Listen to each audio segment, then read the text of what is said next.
pour moi, je pense que c'est une nouveauté que de m'adresser à une audience comme la vôtre.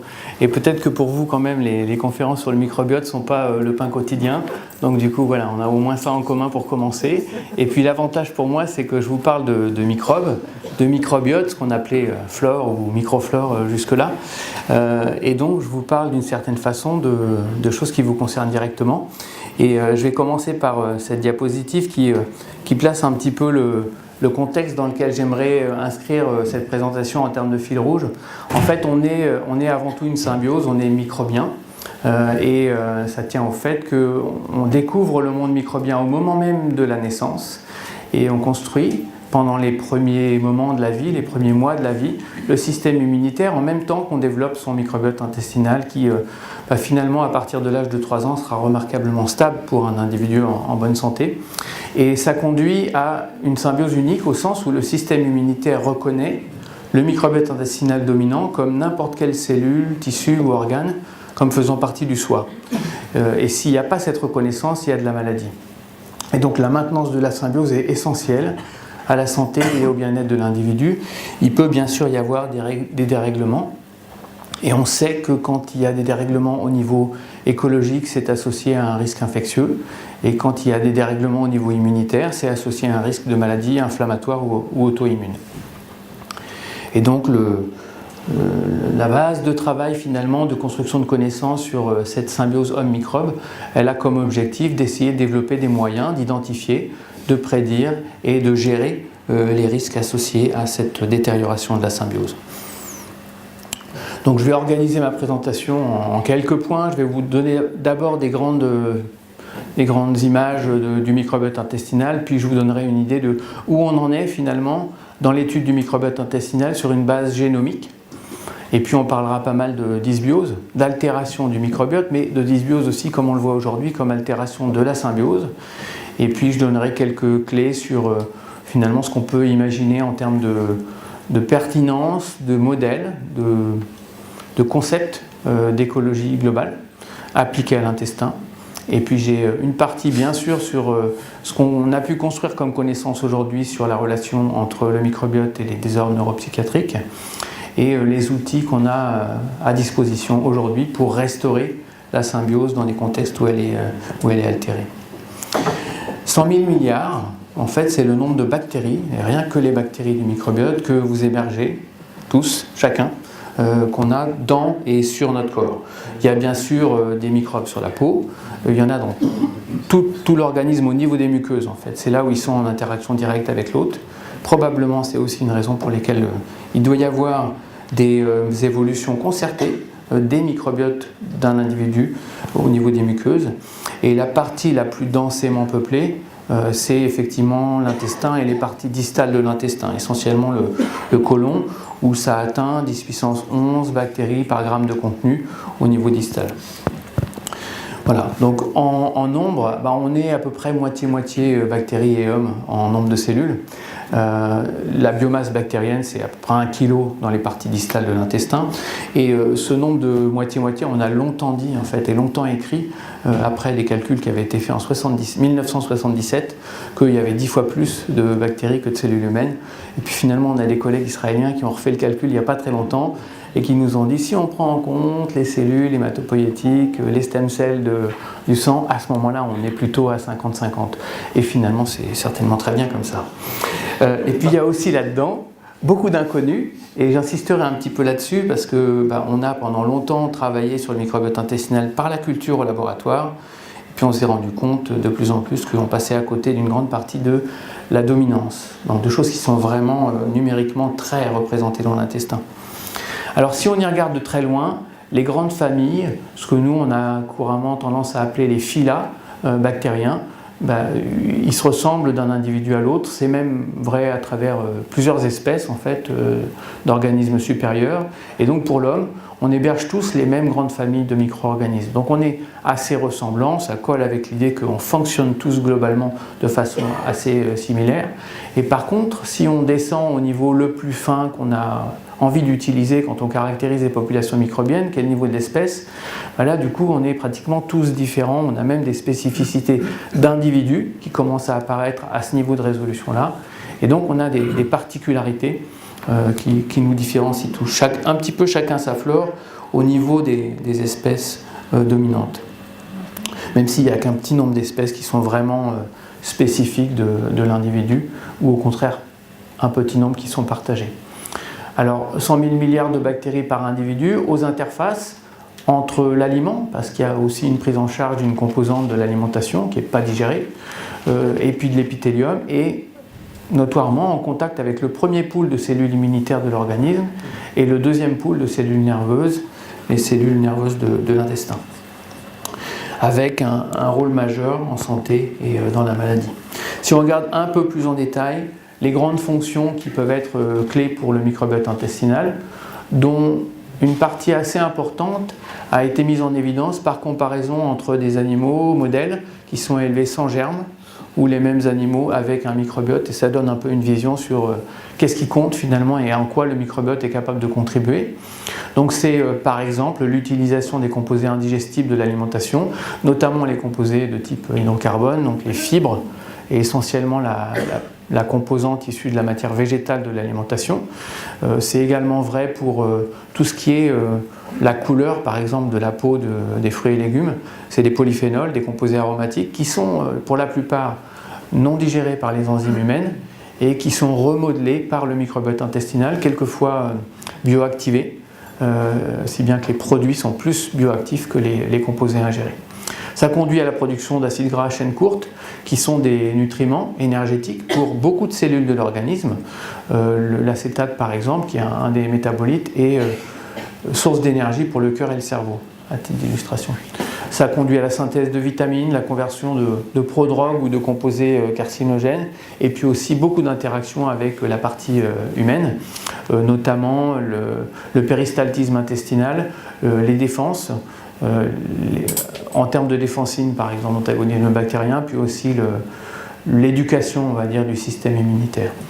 On peut aussi y trouver des menaces, d'une certaine façon, menaces par la conversion de procarcinogènes en carcinogènes, par des croissances exacerbées au niveau de l'intestin grêle, qui est normalement une zone où il n'y a pas énormément de bactéries. On atteint à peu près 1 million par millilitre dans les parties terminales de l'iléon. La translocation d'opportunistes dans la voie sanguine, et puis des associations qu'on a observées depuis longtemps avec certains contextes de pathologie comme les maladies inflammatoires de l'intestin, l'obésité, les maladies métaboliques ou le cancer colorectal.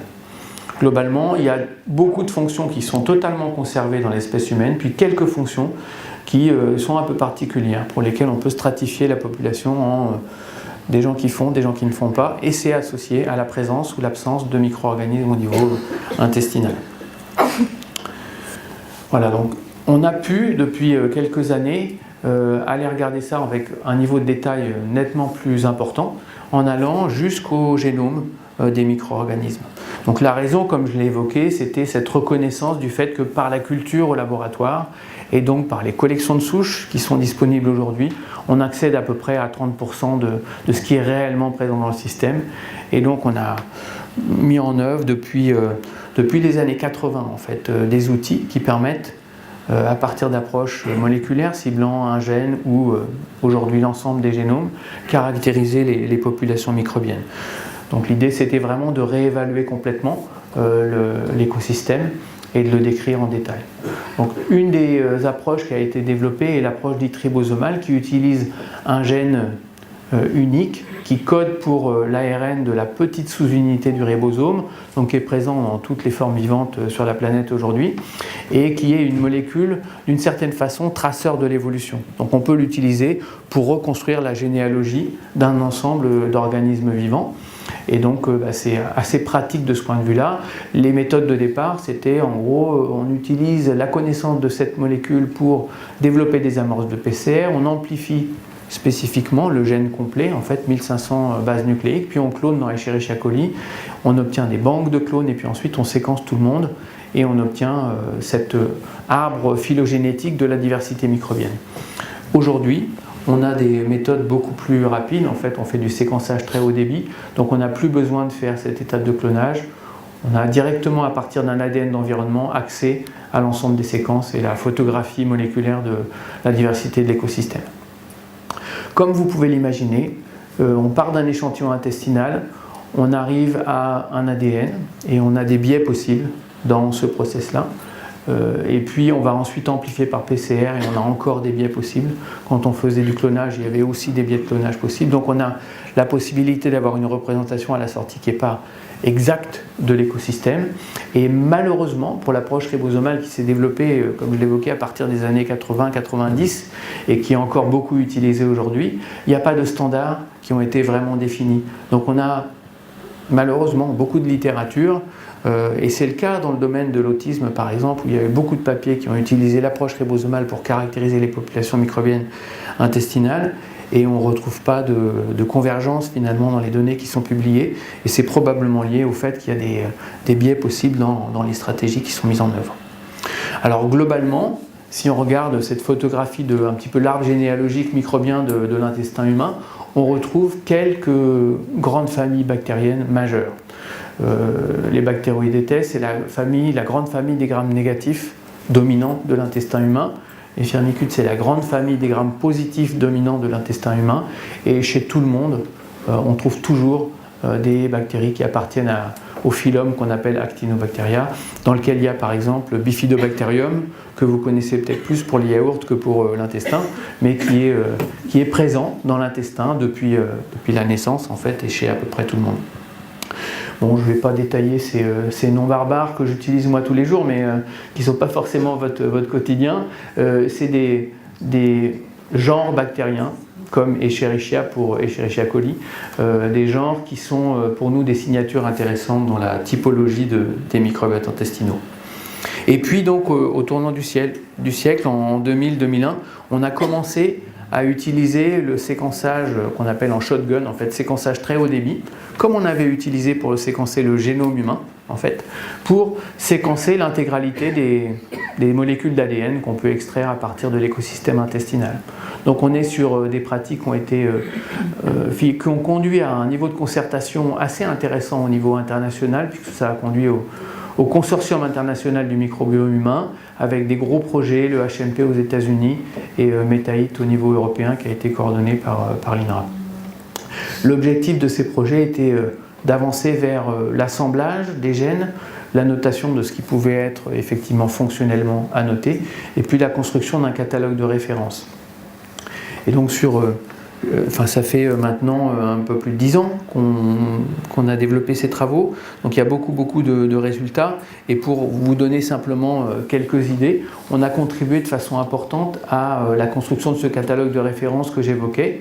En 2010, on avait identifié 3,3 millions de gènes non redondants de bactéries intestinales, et en 2014, on a publié une mise à jour de 10 millions de gènes. Donc le catalogue actuel, c'est environ 10 millions de gènes de bactéries intestinales obtenus à partir de plus de 1000 individus caractérisés. On a aussi travaillé sur l'organisation écologique de l'écosystème intestinal, je vais le détailler un petit peu en une diapositive ou deux, et on a identifié ce qu'on appelle les entérotypes qui séparent des grandes écologies intestinales humaines. Et puis on a aussi beaucoup travaillé sur la comparaison entre des patients et des sujets sains dans différents contextes pathologiques, et donc des pathologies immunes et maladies métaboliques comme le diabète de type 2 ou l'obésité. On a travaillé sur la cirrhose et sur d'autres contextes que j'ai pas détaillés ici. Donc si je détaille un petit peu ce qu'on a appris à connaître à travers ces outils assez uniques qu'on met en œuvre, ça c'est le catalogue de référence. Donc en 2010, on avait caractérisé 124 individus européens, en fait espagnols et danois, et on avait mis en évidence 3,3 millions de gènes dans ce travail-là. Et puis j'ai représenté ici en couleur, pour ceux qui sont loin, en rouge en bas, c'est les gènes qui sont présents chez au moins 50% de la population étudiée. Donc c'est ce qui est le plus conservé finalement, quoi. Et on avait l'impression déjà que cette courbe, elle était d'une certaine façon en train d'atteindre un plateau.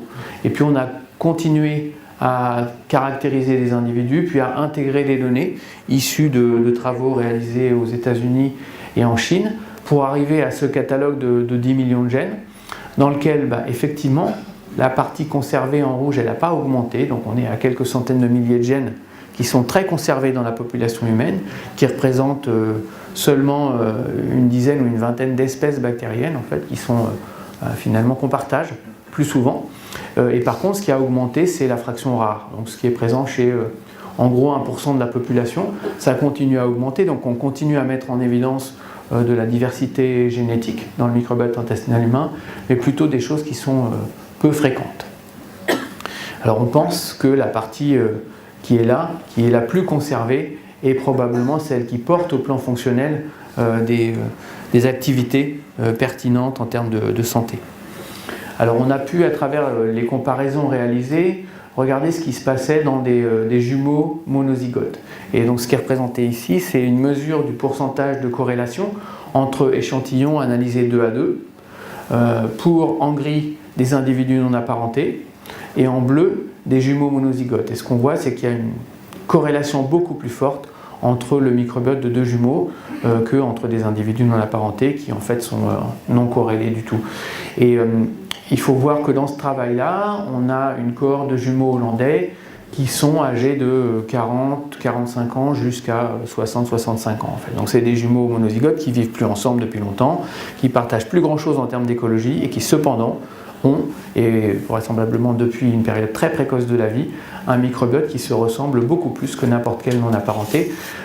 Cette non-similarité-là, en fait, cette non-corrélation, c'est la même que ce qu'on voit en général quand on compare des enfants dans une fratrie. Donc même l'appartenance à la même famille, jusque-là, pour ce qu'on en avait vu, ça ne semblait pas montrer de similarité particulière.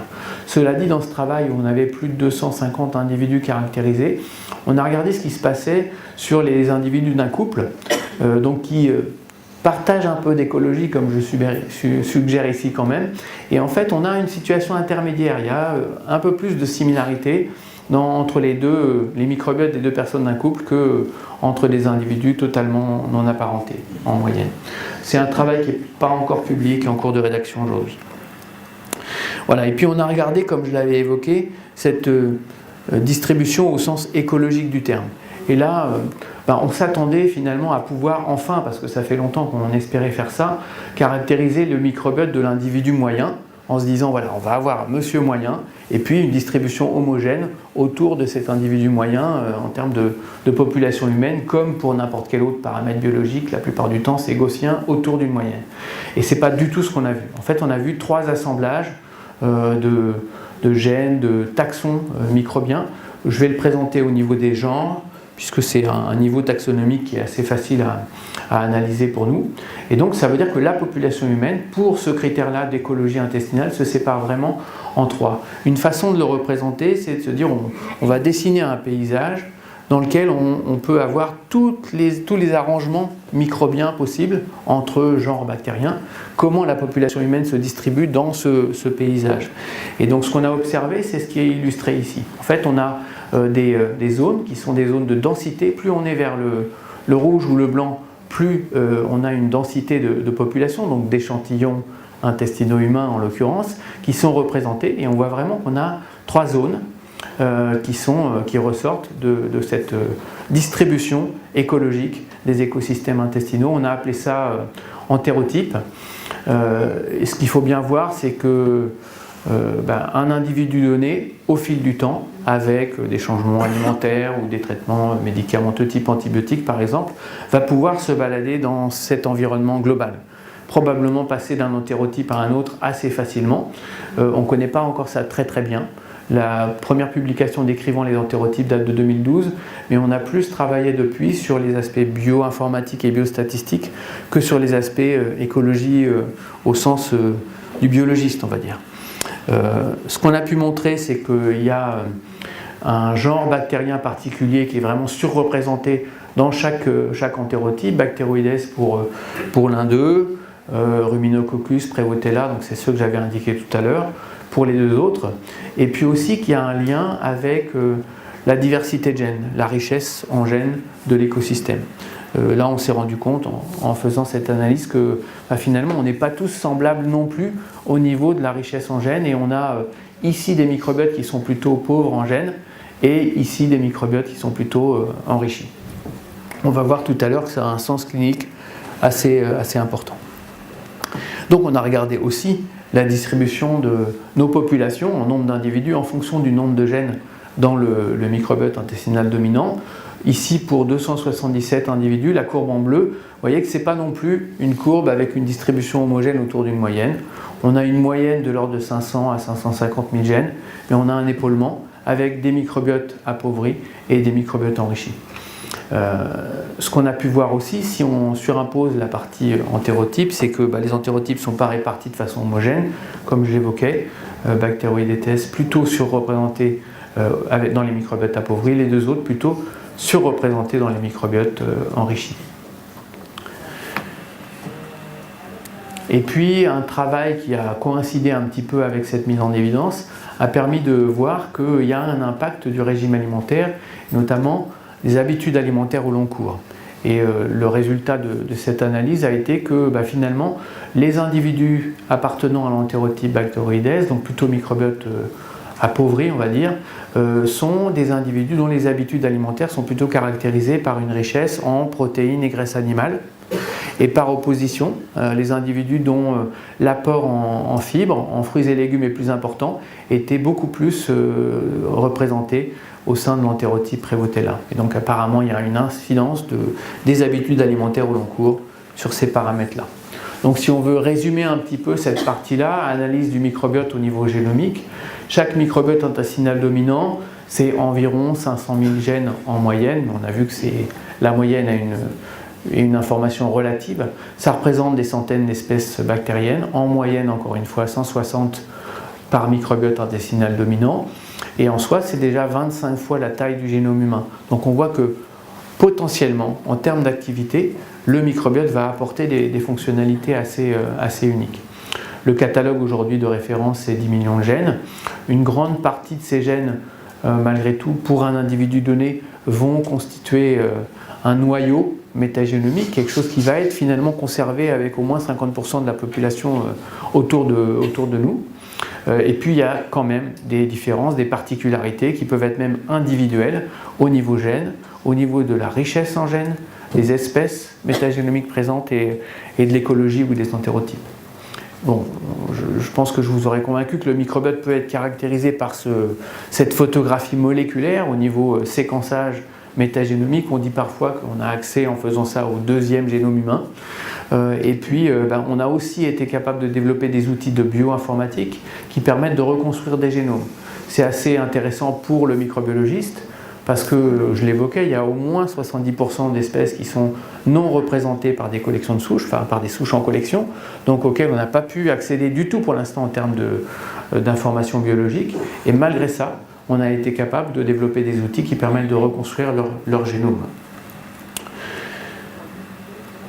Alors dans les travaux qu'on a faits, on a assez souvent caractérisé et comparé le microbiote d'individus en bonne santé et de patients, et ça a permis de développer le concept de dysbiose, c'est-à-dire d'altération du microbiote intestinal dans la maladie par rapport au sujet sain. Donc je vais documenter ça, mais avant de le documenter, j'aimerais vous donner une vision finalement sur des changements majeurs qu'on a opérés, nous en tant qu'espèce du genre Homo, dans une période finalement assez récente par rapport à l'histoire du genre Homo.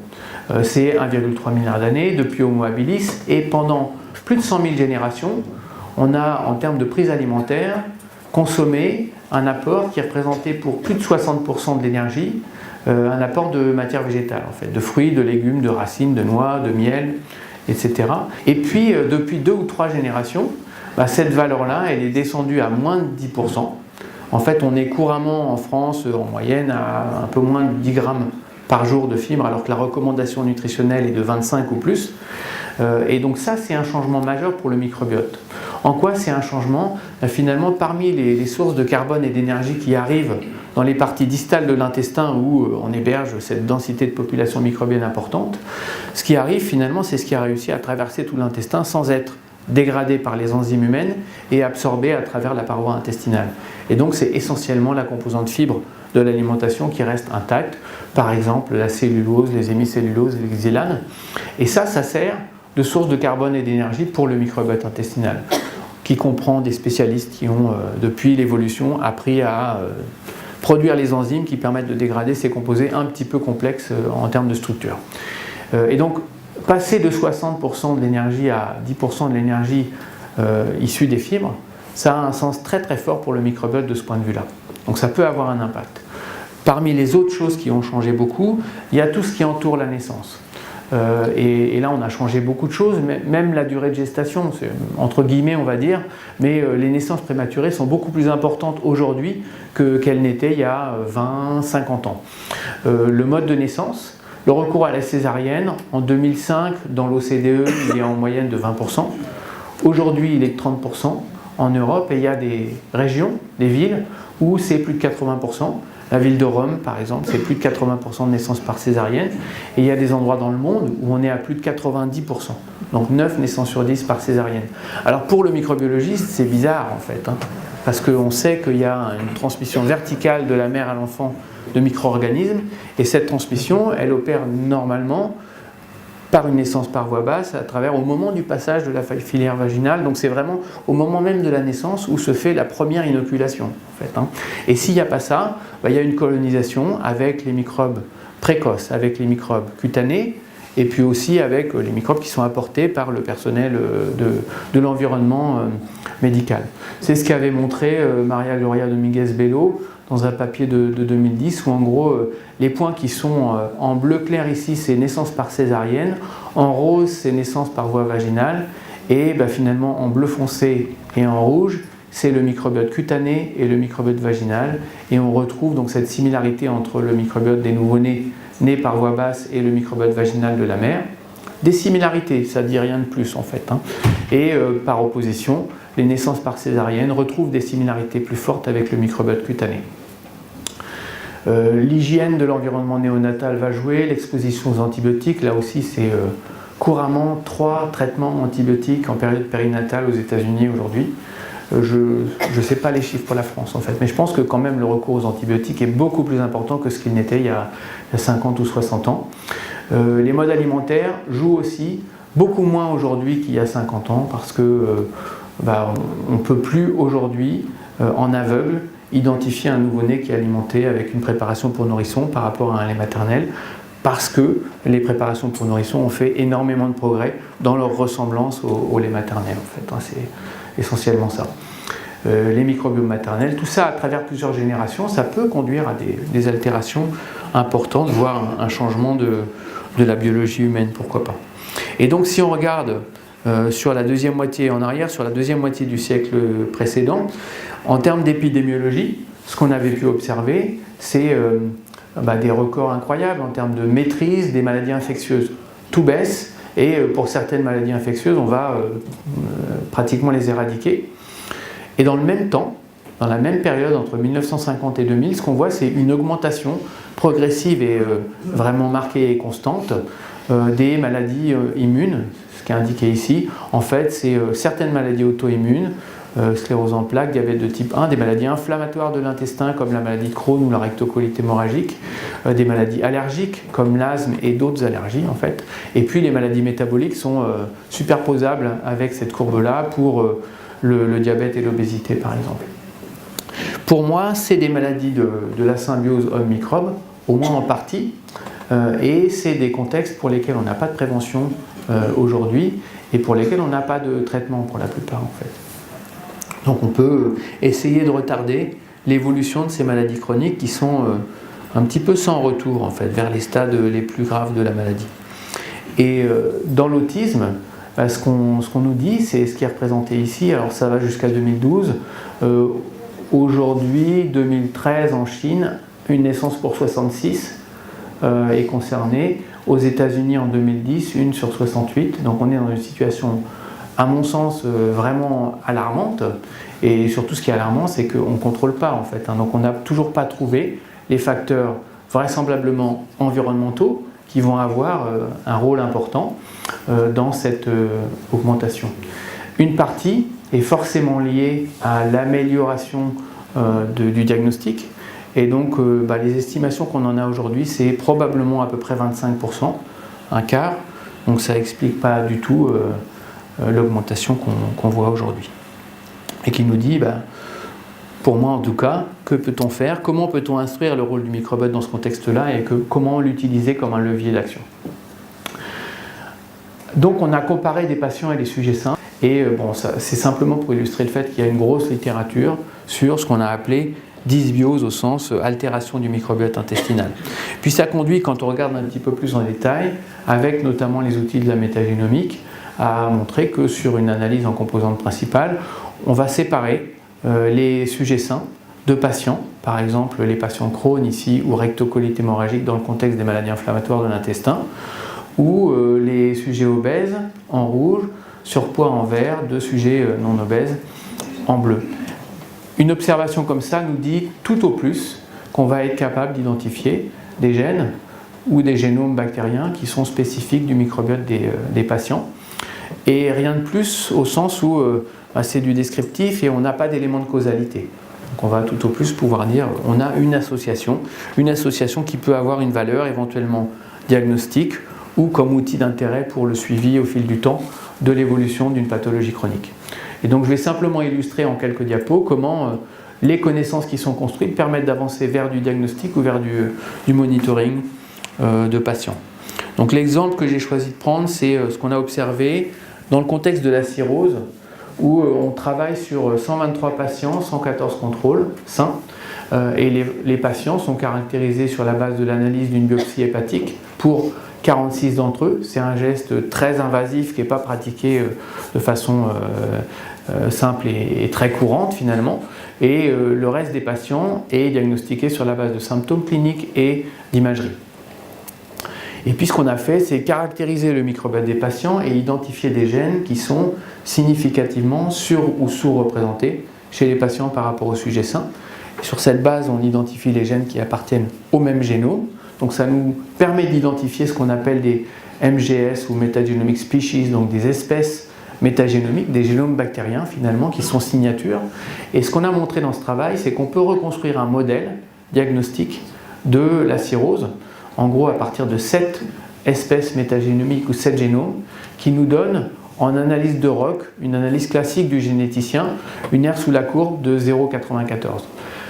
Pour donner un petit peu, pour mettre ça en perspective, quand on a affaire à une maladie génétique avec mutation dans un gène unique, finalement l'analyse de ROC elle donne une R de 1, c'est-à-dire que soit on n'a pas la mutation, et soit on est malade, soit on n'est pas malade. Donc le maximum qu'on peut avoir c'est 1, et les R sous la courbe de 0,94 c'est du jamais vu en termes de génétique humaine aujourd'hui en fait. La plupart du temps, on a des R sous la courbe qui sont de 0,55, 0,60 pour un gène donné ou un locus donné dans un gène. Et puis même quand on combine plein de gènes, dans l'obésité ou dans le Crohn par exemple, on obtient une R sous la courbe qui n'est pas démultipliée, mais qui est autour de 0,6. Là, on a une R sous la courbe, donc un potentiel discriminant du diagnostic qui a été développé très fort. Et quand on applique ce modèle développé sur la base de l'étude de 180 individus à une cohorte d'individus complètement indépendante, on voit que le modèle marche toujours très bien. En fait, on a une R sous la courbe qui n'est pas très diminuée. Et puis on peut utiliser l'information qu'on construit pour faire du monitoring. Alors l'illustration que je donne, c'est sur les mêmes individus. On a à gauche ici chaque colonne en fait, et il y en a 98, et un individu en bonne santé. À droite, les patients cirrhose, et ce que l'on voit en ligne, c'est des espèces bactériennes. Donc on a une quarantaine de gènes par espèce, et la couleur indique l'abondance relative du gène en question ou des gènes en question, donc des espèces. On voit qu'on a des espèces qui sont surreprésentées chez les patients cirrhose, des espèces qui sont surreprésentées chez les sujets sains, et si on classe les patients cirrhose en fonction de la sévérité de l'atteinte, basée sur des scores de MEL ou de CTP qui sont classiques en clinique, on se rend compte en fait que dans le premier quartile, il n'y a pas beaucoup d'abondance supérieure des espèces signatures, et par contre, plus on avance vers la sévérité de la maladie, plus on a ces espèces-là surreprésentées, et donc on imagine que sur cette base-là, on peut développer des modèles de monitoring des patients qui vont nous donner une indication de la vitesse à laquelle ils évoluent dans la sévérité de la maladie. Sachant que quand on arrive là, finalement, c'est des patients qui sont en attente de greffe de foie. Donc on a envie de pouvoir faire du monitoring pour pouvoir ajuster la prise en charge clinique à la sévérité de la maladie des patients. Alors le Graal dans ce contexte-là, c'est de pouvoir prédire. Et on n'a pas beaucoup de contextes d'études où on a suspecté un potentiel de prédiction. Donc je vais donner un exemple. Pour ça, il faut forcément avoir des travaux qui sont études cliniques prospectives longitudinales, où on va suivre les patients au fil du temps, ou éventuellement faire de l'intervention. Donc l'exemple que je donnerai, c'est dans l'obésité. Alors je vous ai montré tout à l'heure cette courbe de distribution de la diversité ou de la richesse en gènes en fonction d'un nombre d'individus. Et on avait parlé déjà de microbiote appauvri, microbiote enrichi. Et en fait, si dans cette courbe-là, on sépare les individus obèses et en surpoids des individus en bonne santé, ce qu'on observe, c'est que la distribution, elle est vraiment bimodale dans ces deux populations. C'est-à-dire qu'on a nettement une catégorie de population à microbiote appauvri en face d'une catégorie de population à microbiote enrichi. C'est en gros 10 à 15% chez les sujets non obèses. Ça va jusqu'à 25% chez les sujets en surpoids ou légèrement obèses de cette étude.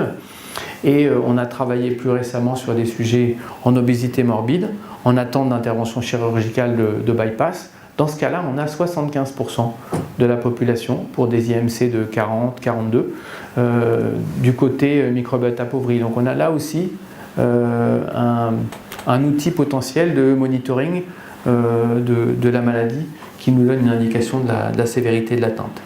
Alors nous, ce qu'on a fait sur ce contexte-là, c'est dire est-ce qu'on est capable d'identifier des espèces qui sont signatures de ce statut microbiote appauvri ou ce statut microbiote enrichi. Et donc on identifie facilement, quand on classe nos individus en fonction de la richesse en gènes, donc de 59 000 à plus de 870 000, des espèces qui sont surreprésentées à gauche, c'est le cas de celle-ci, ou surreprésentées à droite, c'est le cas des deux suivantes. Celle-ci, on a un représentant en collection de souches, mais c'est aussi vrai pour des génomes qu'on a reconstruits, pour des espèces qui sont non caractérisées par la culture au laboratoire, mais qui restent des signatures intéressantes au plan diagnostique. Ici, l'aire sous la courbe, elle est de 0,98, donc on a un modèle qui est parfait, quasiment, pour caractériser sans plus d'éléments de phénotype, en fait, les personnes. Et puis on a bien sûr rajouté des éléments de phénotype à ça, et ce que ça a indiqué, c'est que le compte de gènes du microbiote, ou la diversité, est un stratifieur de la santé. Au sens où les individus qui ont un bas compte de gènes, un microbiote appauvri, ceux qui sont à gauche dans la courbe de distribution, sont des individus pour lesquels le phénotype métabolique ou inflammatoire est le plus dégradé. C'est des individus qui ont une adiposité supérieure, donc de masse grasse sous-cutanée ou viscérale, de l'insulinorésistance, une dyslipidémie en termes de triglycérides ou cholestérol sanguin, de l'inflammation sur la base des paramètres tels que la CRP par exemple, autant de paramètres qui vont prédisposer à l'évolution vers le diabète de type 2 ou les maladies cardiovasculaires. On n'est toujours pas sur l'aspect prédictif que j'évoquais. Donc l'aspect prédictif, on l'a observé sur une étude d'intervention qui incluait une cinquantaine de sujets obèses et en surpoids, où on retrouve la distribution microbiote appauvri versus microbiote enrichi, et qu'on a suivi au fil du temps avec une intervention de 6 semaines à 1200 à 1500 kcal par jour. C'est pas très facile de tenir 6 semaines sur aussi peu en fait, et c'était un régime complet, donc pas de la poudre en sachet, un régime complet enrichi en protéines, bien sûr déplété en graisse, et avec un apport assez riche et divers en fibres. Et ce qu'on a observé, si on regarde ici en bas à droite l'évolution de la CRP haute sensibilité, c'est-à-dire l'inflammation systémique, c'est une amélioration du contexte, mais une amélioration très nette et significativement beaucoup plus nette sur les individus qui appartiennent au groupe microbiote enrichi par rapport au microbiote appauvri, où on a beaucoup plus de mal à corriger les paramètres. Et c'était vrai pour une majorité des paramètres qui étaient mesurés, y compris le paramètre de perte de poids en fait. Et donc ça veut dire pour nous qu'on peut, avant même de faire quoi que ce soit, sur la base de l'analyse moléculaire du microbiote intestinal, instruire notre collègue clinicien nutritionniste de l'impact potentiel d'une intervention nutritionnelle dans ce contexte-là, et lui indiquer les à peu près 25% de la population qui ne répondront pas à cette intervention. On a un collègue américain qui a travaillé dans un contexte un petit peu plus sévère encore, c'est des patients leucémiques qui reçoivent une greffe de moelle, donc une transplantation de cellules souches hématopoïétiques. Et au moment du transfert de cellules souches, il fait une photographie du microbiote intestinal qui permet de les classer en haute diversité. On voit beaucoup de couleurs, en fait, ça correspond à des taxons bactériens différents. Donc, on est dans un contexte de pathologie très sévère où le clinicien sait que ces patients ne vont pas survivre très longtemps, en fait, malheureusement. Et là, il y a un suivi au fil du temps sur 3 ans. Et ce qui est mesuré, l'outcome auquel s'est intéressé Eric Palmer, c'est la survie, qui est représentée ici par le point bleu, les patients qui sont encore vivants au moment où le point est identifié. Et ce qui est montré, c'est que la photographie moléculaire du microbiote au moment de la transplantation de cellules souches, la diversité est prédictive de l'espérance de vie des patients à 3 ans. En gros, les courbes de survie sont telles que il y a moins de 50% de survie chez les patients qui appartiennent au groupe faible diversité en gènes qui était en bas et plus de 70% pour les individus qui ont un haut taux de survie. Donc il y a 2 façons en fait, d'exploiter cette information qui sont d'ailleurs exploitées par le collègue américain qui porte ces travaux. C'est diagnostic. On va pouvoir, à partir de la photographie du microbiote, prédire et donc essayer d'ajuster la prise en charge clinique. Et puis c'est aussi essayer d'identifier ce qui compte dans ce microbiote en termes de support de la survie des patients, parce qu'on peut imaginer apporter des micro-organismes à ceux-ci qui vont permettre d'augmenter leur espérance de vie. Voilà, donc en résumé de cette partie-là, donc les événements précoces de la vie peuvent avoir une importance majeure sur le développement du microbiote intestinal et de la symbiose hôte-microbiote. Il y a de nombreux facteurs qui vont jouer sur cette mise en place du microbiote. Parmi ces facteurs, l'alimentation va contribuer de façon importante, et notamment les habitudes alimentaires au long cours vont être structurantes pour le microbiote intestinal. Les changements alimentaires peuvent jouer un rôle à travers plusieurs générations, et quand il est établi, le microbiote intestinal de l'adulte semble avoir une composition assez résistante à la modification, et même on dit résiliente, dans la mesure où on sait que c'est perturbé après un traitement antibiotique, on a pu mesurer, donc on a une perturbation qui en quelques jours en fait est très importante, et puis quand on arrête le traitement, en 1 mois, on récupère un microbiote intestinal qui est très très proche de ce qu'il était au départ, au niveau de l'espèce. Donc au niveau très fin de caractérisation, on reconstruit finalement la même écologie, la même diversité microbienne. Ce qui en soi indique qu'il y a une association intime finalement, probablement de la signalisation mutuelle entre l'hôte et son microbiote. Voilà, alors la dysbiose, vue comme altération du microbiote, c'est déjà un petit peu du passé, au sens où ce qu'on voit, ce qu'on semble documenter, c'est que ça correspond à une altération de la symbiose. Donc on va faire intervenir les paramètres de l'hôte dans cette image où on voit cette altération du microbiote de façon très fréquente, et ça intervient de cette façon-là en fait. Si on regarde ce qui est récurrent, ce qui revient souvent du côté du microbiote et du côté de l'hôte, c'est par exemple la perte de diversité, je l'ai évoqué plein de fois déjà, mais aussi la perte de certains symbiontes. Donc j'ai mis des noms barbares ici, mais il y a certaines bactéries intestinales dominantes chez le sujet sain qui sont pratiquement systématiquement disparues du microbiote intestinal dominant dans des contextes de pathologie immune, et vraiment des contextes assez larges. C'est les maladies inflammatoires, les maladies métaboliques, les maladies du foie par exemple. Donc des constantes au niveau du microbiome et des constantes au niveau de l'hôte qui sont une altération de la perméabilité intestinale et une inflammation de bas grade. Et en fait, ces deux-là peuvent être probablement reliés de façon assez étroite. Alors on pense souvent à ce qu'on appelle le continuum santé-maladie. Finalement, c'est rassurant de le penser comme ça.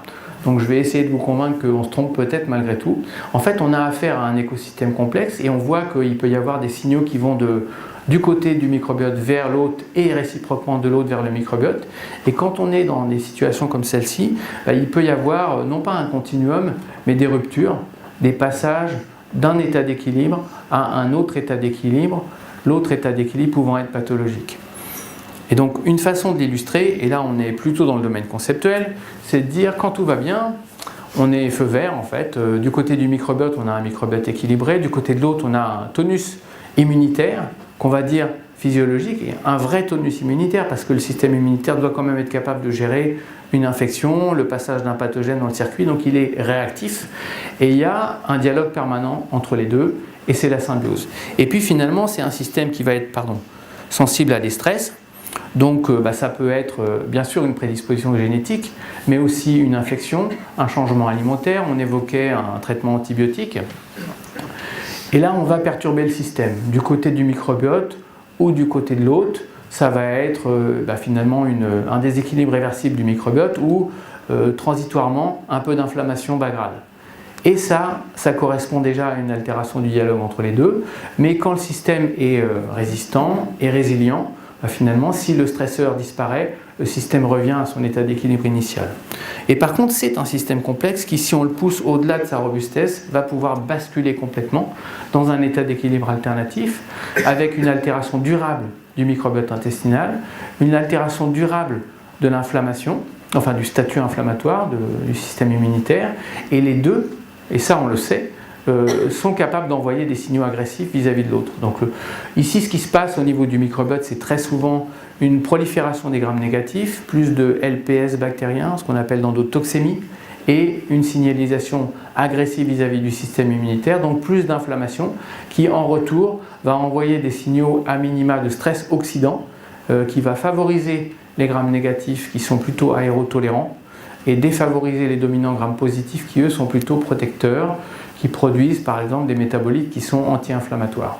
Donc on voit qu'on peut aboutir à un système de signalisation auto-aggravante ou de cercle vicieux qui pourrait expliquer l'installation dans certaines pathologies chroniques. Pour l'instant, la médecine gère la partie symptômes, la partie haute et que la partie haute en fait.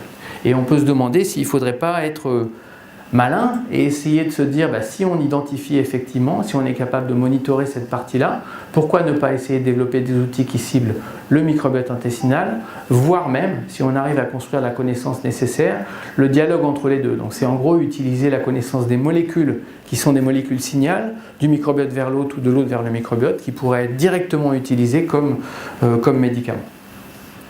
Une façon de le représenter rapidement, c'est la perte de richesse du microbiote intestinal et les déviations que je viens d'évoquer sont, pour certaines en tout cas, reconnues comme des modulateurs de la barrière intestinale. Donc on va avoir assez rapidement une augmentation de la perméabilité intestinale quand on perturbe le microbiote, et ça c'est associé à plus de passages de signalisation et une inflammation bas grade qui en retour envoie ces signaux de stress oxydant.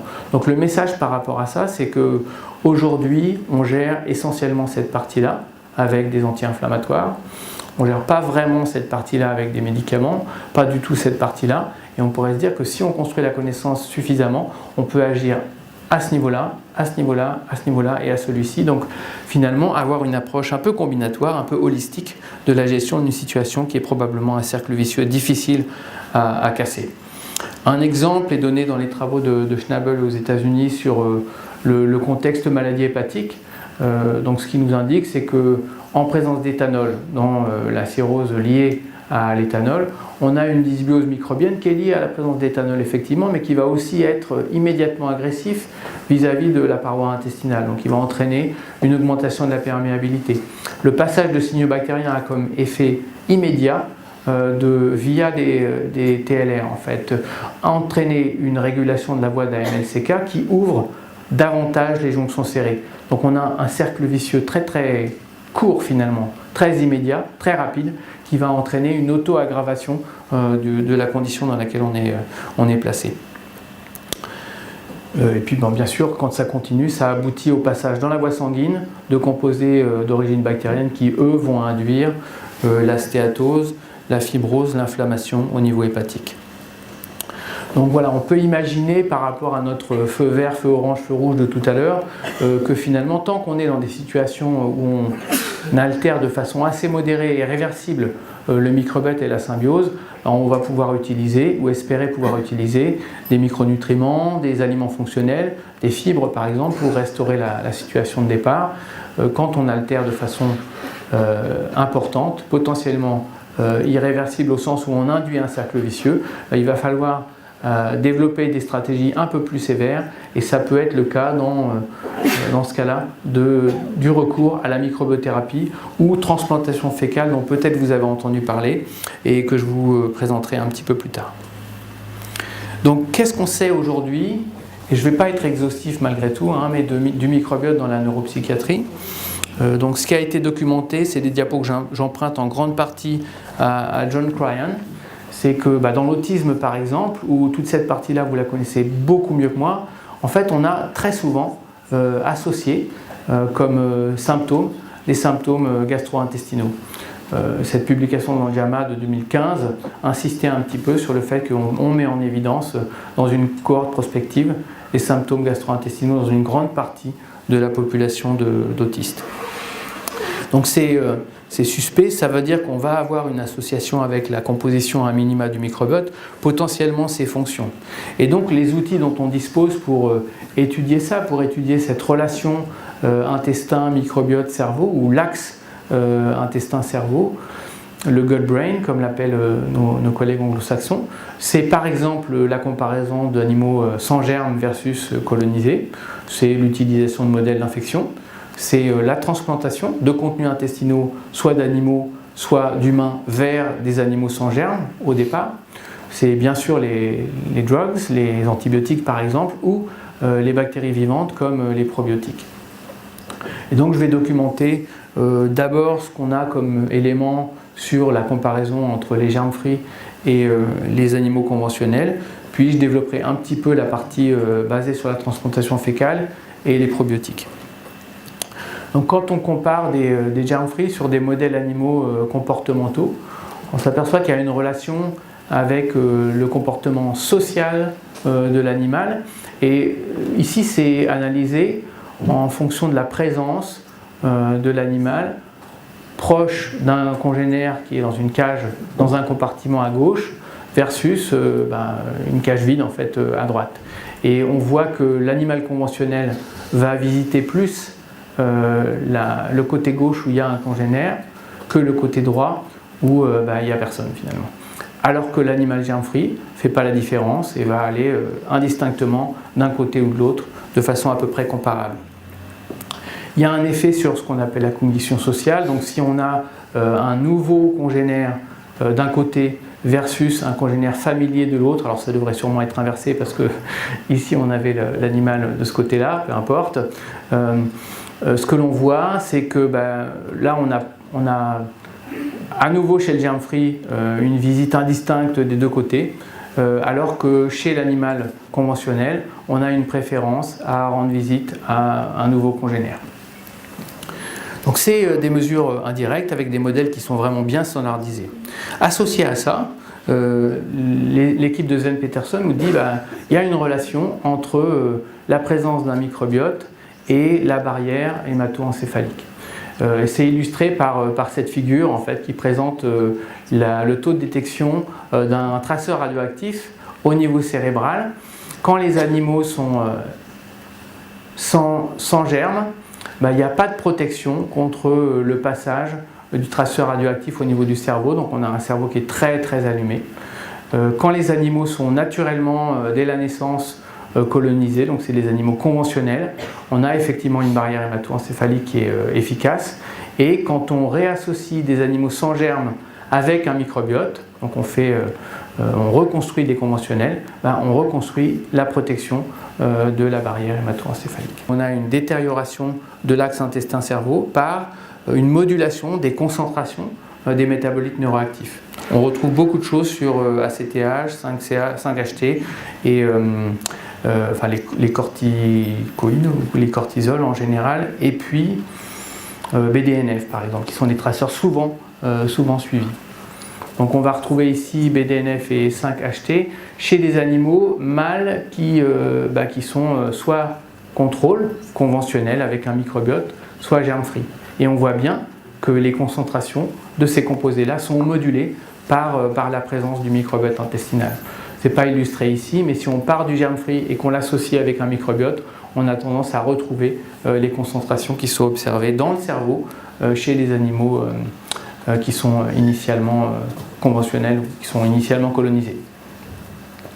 Voilà, et puis il y a un travail de l'équipe de John Cryan et Tim Dinan qui illustre le fait que, au-delà de cette observation de concentration dans le cerveau, présence-absence de microbiote, on a quelque chose qui est beaucoup plus complexe que ça finalement. Là, le modèle qui est utilisé, c'est un modèle de séparation maternelle où les petits ratons, après la naissance, sont séparés pendant 3 heures par jour de leur mère entre le jour 2 et le jour 12. Et ça conduit à une altération du développement, à la fois du comportement, mais associé à la modulation du comportement, mesurée ici.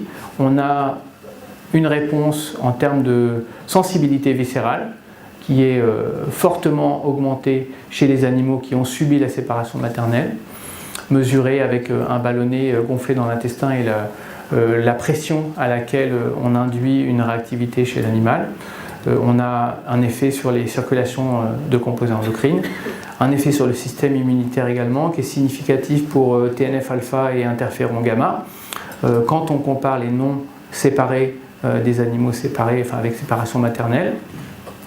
Et puis on a aussi, dans ce travail, rapporté un effet sur le microbiote intestinal, sur le paramètre diversité ou richesse en espèces en l'occurrence. On a une diversité moindre qui se développe dans le microbiote intestinal chez les animaux qui ont subi la séparation maternelle précoce. Voilà, et puis sur cette diapositive, on illustre la relation avec les composés de l'axe hypothalamo-hypophysaire. ACTH et corticostérone en l'occurrence, qui sont fortement modulés en présence de microbiote par rapport à germe-free. Donc on voit que les niveaux sont inférieurs ici chez l'animal SPF colonisé avec un microbiote sans pathogène par rapport au germe-free. Et on retrouve le même effet, donc on récapitule en fait l'effet d'un microbiote complet avec une seule souche d'un genre qui est ici Bifidobacterium. Ça nous amène un petit peu vers la perspective ou le concept utilisation de probiotiques pour restaurer une symbiose normale et moduler donc ici les concentrations cérébrales. Alors qu'est-ce que les études nous apportent en termes d'utilisation d'outils de transplantation de contenus intestinaux? Donc là, il y a une étude qui a été réalisée par l'université McMaster au Canada, par les équipes de Collins, qui a consisté à dériver en conditions germ-free des souris suisses et des souris BALB/C. Et on sait que les BALB/C sont très anxieuses, en fait nerveuses, alors que les souris suisses sont calmes. Ça se retrouve, c'est bien connu par les éleveurs en fait, et ça se retrouve sur des mesures comportementales. Ici, c'est le temps de latence pour descendre d'un promontoire. Et donc, un animal qui est pas anxieux du tout, il va sauter du promontoire en très peu de temps. Et ce qui a été fait, c'est partir de l'animal de départ, SPF et Suisse à gauche, versus BALB/C à droite. Puis on dérive l'animal en axénie et on va l'associer avec le microbiote de sa lignée, donc on voit que c'est pareil, ou avec le microbiote de l'autre lignée. Et on voit que finalement c'est le microbiote qui va être déterminant du comportement animal. Et c'est associé à ça, on retrouve effectivement au niveau cérébral des concentrations de modulateurs, de neuromédiateurs qui sont modulés par le microbiote de l'un versus celui de l'autre. Donc on va finalement transférer le niveau d'anxiété via le transfert de microbiote intestinal. Alors, Transferring the Blues, j'aime bien le titre de John Cryan en fait, sur cette diapositive. Ici, on va de l'homme vers le rat et on va inoculer des rats avec un microbiote humain qui est issu d'un pool de sujets en dépression versus contrôle. Et ce qui est fait ici, c'est on ne dérive pas les rats en axénie, ce qui est possible à faire. Là, en l'occurrence, on va un peu nettoyer leurs intestins et puis apporter les microbes d'origine humaine sur un intestin nettoyé avec un traitement antibiotique. Donc il y a en gros 4 semaines de traitement antibiotique en vocation à faire la place pour inoculer des micro-organismes exogènes. Personnellement, ce n'est pas le choix de modèle que je trouve le meilleur, mais bon, en l'occurrence, c'était assez parlant, comme vous allez voir. Et ce que ça montrait, c'est que finalement, On se donne 3 jours pour charger l'écosystème après les 4 semaines d'antibiothérapie. Et puis on va réadministrer progressivement un petit shoot régulièrement en fait. Je crois que c'est 2 fois par semaine dans le twice a week. Et dans ce cas-là, on va pouvoir faire des mesures qui sont préférence au sucrose, le test open field, le test du labyrinthe en croix surélevé avec un bras ouvert et un bras fermé, que vous connaissez sûrement aussi mieux que moi, motricité intestinale, enfin différents tests. Il y a aussi le swim test qui consiste à mettre un animal dans un bocal avec de l'eau et à étudier son comportement. Et ce qui est montré dans ce travail, c'est qu'on a une modulation ici liée à l'inoculation avec le microbiote d'individus en dépression par rapport au contrôle, de paramètres comme la préférence au sucrose, comme le comportement en open field. Ici, c'est le temps passé au centre d'un open field. Donc le temps passé au centre, en gros, c'est une mesure du peu d'anxiété de l'animal qui va sinon, s'il est anxieux, avoir tendance à fréquenter les bords de l'espace qui lui est ouvert. Et donc dans ce cas-là, on voit qu'en dépression, on a très très peu de temps passé au centre, ce qui est un indicateur d'une augmentation de l'anxiété pour ces mesures normalisées de comportement animal. Pareil sur le comportement en labyrinthe en croix, avec le temps passé sur le bras ouvert, donc exposé on va dire, il est moindre chez les animaux ayant reçu le microbiote d'un individu en dépression. Et puis ça joue sur la voie des kynurénines et également sur le ratio kynurénine sur tryptophane. Et puis on a un effet non significatif mais une tendance sur l'impact sur l'inflammation, avec un peu plus d'inflammation chez les animaux ayant reçu le microbiote des individus en dépression et un effet sur la motilité ou la motricité intestinale. Voilà, puis le dernier aspect que je voulais développer, un peu sur demande en fait, c'est l'aspect probiotique. Donc il y a quelques travaux, pas énormément, il y a des travaux en cours aussi qui ne sont pas publiés encore. Donc ce travail-là, il date un petit peu, c'est 2011. En fait, les animaux reçoivent un lactobacille, Lactobacillus rhamnosus, et ce travail-là montre que finalement, le nombre d'entrées dans le bras ouvert de ce labyrinthe en croix avec un bras ouvert et un bras fermé est nettement supérieur après l'administration du probiotique. Et le temps immobile dans le swing test est diminué, donc on a des animaux qui sont plus volontaires et moins anxieux. S'il vous plaît. Et on sait dans quelle mesure cet effet est durable ? Alors, est-ce qu'on sait la durabilité de l'effet ? Donc, en l'occurrence, ma compréhension des choses, c'est que tant qu'on a administration du probiotique, on mesure cet effet-là. Et par contre, on sait que quand on arrête l'administration d'un probiotique, il est éliminé en 2 à 4 jours en fait. Et donc on ne s'attend pas à avoir une durabilité d'effet sur ces contextes-là après l'élimination du probiotique. Et en termes de fonctionnalité, il y a une modulation de la voie GABA au niveau cérébral, au niveau systémique. Et puis il y a un travail chez l'homme qui a été fait par l'équipe de Emran Meyer en Californie et qui a lui administré un probiotique, enfin un yaourt, quotidiennement pendant 28 jours à des humains et qui a fait ensuite un travail d'imagerie cérébrale et qui montre qu'il y a une modulation au niveau de l'imagerie cérébrale. Alors je ne peux pas vraiment commenter dans le détail parce que c'est vraiment complètement en dehors de mon domaine d'expertise, mais je trouve ça assez bluffant de voir qu'on a quelque chose qui est visualisable, mesurable au niveau des zones actives du cerveau après 28 jours de prise d'un composé alimentaire qui apporte quelques bactéries probiotiques. Voilà. Alors, qu'est-ce qu'on peut faire ? Qu'est-ce qu'on peut espérer faire finalement ? Qu'est-ce que nous dit la connaissance aujourd'hui sur la façon d'agir pour restaurer la symbiose ? Donc on est reparti dans notre cas d'un travail qui avait été fait par Danone avec les équipes de Peter Warwell en Angleterre sur des individus IBS avec des troubles fonctionnels intestinaux et notamment des individus sélectionnés parce qu'ils avaient des flatulences en fait, ballonnement. Et ce qui avait été fait de façon assez originale, c'est développer une ceinture qui permet de mesurer de façon très très fine la distension abdominale. Et quand on utilise ça, les patients sont suivis au fil du temps pendant une journée complète pour voir quelle est la distension abdominale avant et après 4 semaines d'administration d'un aliment laitier fermenté ou d'un contrôle. Et donc ce qui est observé dans ce cas-là, c'est qu'on a une distension abdominale qui est de l'ordre de 4 à 5 cm pour un individu au fil du temps. Et c'est vrai, quel que soit le groupe où les individus sont assignés de façon aléatoire. Et puis après les 28 jours, ce qu'on a, c'est un comportement qui est à peu près similaire chez les individus qui ont reçu le placebo en jaune. Et par contre, on a régulé complètement la distension abdominale dans la journée chez les individus qui ont reçu pendant 28 jours un aliment laitier fermenté. Alors, le travail avait initialement étudié le microbiote intestinal avec la première méthode que je vous ai présentée, cette photographie, un gène unique, marqueur de l'évolution qu'on utilise comme traceur. Et dans ce cas-là, il n'y avait aucune différence de microbiote mise en évidence. On a utilisé les outils de la métagénomique pour revisiter ces données-là à partir des mêmes échantillons qui avaient été collectés. Et on met en évidence toute une série d'espèces moléculaires, certaines pour lesquelles on a une culture, d'autres pour lesquelles on n'a pas de culture. Ils sont modulés. Et donc on a essayé de savoir ce que ça pouvait vouloir dire en termes de fonction.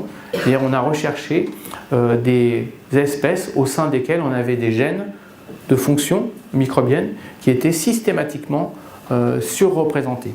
Et on a observé que, associé à ces observations-là, on avait une voie de biosynthèse du butyrate, qui est un composé de fermentation bactérienne assez classique, mais qu'on sait être immunoactif et actif comme signal vis-à-vis des cellules de l'épithélium intestinal notamment, qui était donc potentiellement surproduit par ce microbiote, modulé par un produit laitier fermenté dont les bactéries ne produisent pas du tout ce composé-là en fait. Elles vont produire du lactate ou de l'acétate, mais pas du butyrate. Donc on a une stimulation du microbiote intestinal en termes fonctionnels, alors que probablement en composition, il n'y a que des petites modulations de composition comme vous le voyez ici en fait. On n'a pas énormément de différence entre les deux groupes. Voilà, nous dans notre cas, je vous représente un petit peu ce qu'on avait fait sur les sujets obèses et en surpoids, où pendant 6 semaines, ils ont un régime hypocalorique. Et j'expliquais tout à l'heure que la photographie du microbiote au départ permet de prédire s'ils vont répondre ou pas répondre à cette intervention en termes de perte de poids et de différents paramètres de phénotype. Malgré tout, même si ceux-là répondent très très mal, ce qu'on a pu montrer, c'est que à travers 6 semaines d'intervention, puis ensuite une période de stabilisation où il n'y a plus d'intervention nutritionnelle, mais simplement une consultation diététique, on augmente de 25% la diversité ou la richesse en gènes de leur microbiote intestinal, ce qui pour nous est très significatif en termes de construction de diversité du microbiote. Donc l'alimentation au sens global et probablement la composante fibre de l'alimentation va jouer un rôle important en termes de modulateur de la diversité du microbiote intestinal. Et puis le dernier exemple que je donne, c'est la microbiothérapie ou la transplantation fécale, c'est le terme qui est utilisé le plus couramment, qui est pratiqué de plus en plus. Et de plus en plus pour une raison simple, c'est pratiqué en termes de littérature scientifique depuis 1958. En fait, c'est quelque chose qui existe depuis la nuit des temps, nous dit-on, pratiqué en Chine depuis plus de 4000 ans. Ça consiste à prendre le microbiote d'un individu en bonne santé, l'utiliser pour essayer de remplacer le microbiote d'un individu malade pour éradiquer une maladie, par exemple. Et donc, ça marche très, très, très bien dans une infection récidivante à Clostridium difficile. C'est là où c'est le plus utilisé, c'est là où même les agences réglementaires considèrent que ça doit être considéré comme un traitement normal, en deuxième instance, pas en première instance quand même, où l'antibiotique a encore sa place.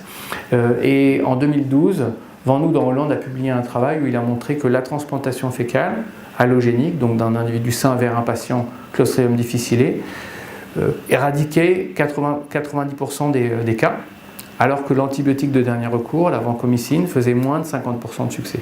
Donc du coup, dans cet essai clinique, il y a eu un arrêt de l'essai à mi-parcours, une levée d'aveugle, et tout le monde est passé en transplantation fécale en fait. Là, c'est un exemple un petit peu plus tiré par les cheveux, on va dire, dans la mesure où l'objectif est de voir si on peut moduler le diabète ou l'insulinorésistance. Le paramètre principal, c'est l'insulinorésistance, et on a des sujets mâles, il n'y a pas beaucoup d'individus, 9 sujets tests et 9 contrôles. Contrôle étant ici une transplantation autologue. Donc on va prendre chez l'individu, on va lui remettre son propre microbiote, donc il subit la même intervention. C'est une administration par voie haute avec un tube naso-duodénal, donc une delivery au niveau du duodénum, juste après l'estomac, d'une suspension de 500 ml qui correspond à 100 g de sel, quelque chose comme ça. Et donc on a ici l'insulinorésistance ou l'insulinosensibilité normale, individus en bonne santé. Ici, on a les patients qui reçoivent le microbiote allogénique d'un sujet sain. Ici, les patients qui reçoivent leur propre microbiote, autologue. On ne corrige rien chez l'autologue. Et chez le transplanté allogénique, on a une correction des paramètres du diabète, notamment l'insulinorésistance ici, pendant les 6 semaines qui suivent la transplantation. Transplantation unique, on corrige le diabète pendant 6 semaines. C'est assez bluffant, je trouve, comme observation. Pour l'instant, il n'y a vraiment pas grand-chose en termes de compréhension au plan écologique du terme, et au plan fonctionnel, on commence à avoir des clés un petit peu, et notamment la modulation de l'inflammation bas grade et de la perméabilité intestinale. Donc c'est simplement pour vous donner une idée de choses qui bougent un petit peu sur ce qu'on appelle la microbiothérapie. Donc pour conclure, les humains partagent énormément en termes de microbiote intestinal, en termes de noyau d'espèces, même si on est tous différents au plan des gènes, des espèces, de l'écologie et du compte de gènes qui est un outil de stratification vraiment important d'après tous les travaux qu'on a pu faire pour l'instant dans les grandes pathologies de société moderne, en fait, comme un stratifiant de population. La dysbiose doit être vue comme une altération de la symbiose homme-microbiote, avec potentiellement des signaux auto-aggravants qui viennent de l'un et de l'autre. La modulation du microbiote peut être considérée comme une cible de personnalisation de la nutrition ou de la thérapie. Et pour ce qui est de la nutrition, les fibres, les composés d'origine végétale ou les microbes vivants peuvent être des outils stratégiques pour la maintenance, la préservation ou la restauration de la symbiose homme-microbe.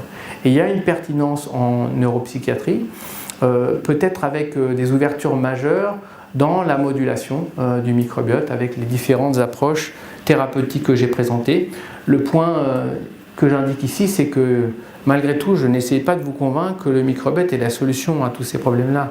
Ce ne sera jamais la solution si effectivement, comme le propose le concept de transition critique, on a des situations avec des cercles vicieux établis. Donc c'est simplement un des leviers qu'on n'a pas su prendre en compte pour l'instant et qu'on n'a pas su utiliser. Et la connaissance est là aujourd'hui pour vraiment l'utiliser. Donc pour illustrer ça, en fait, je vous présente un projet qu'on est en train de construire avec Marion Leboyer, qui aura à inclure des adultes Asperger pour une première phase qui consiste à stratifier les patients et notamment essayer de trouver des relations entre leur pathologie et leur symptomatologie intestinale, les symptômes GI qui sont soit absents, soit légers, soit sévères, et puis éventuellement aller jusqu'à une intervention avec des biothérapeutiques aussi légers finalement que peuvent être des probiotiques, ou une intervention plus importante comme une microbiothérapie, une transplantation de contenus intestinaux dans le contexte des patients avec symptomatologie gastro-intestinale la plus sévère. Voilà, je vous remercie de votre attention. J'ai une diapo avec plein de noms qui sont les collègues qui ont participé à ce travail, très nombreux, et les quelques sources de financement. Merci beaucoup.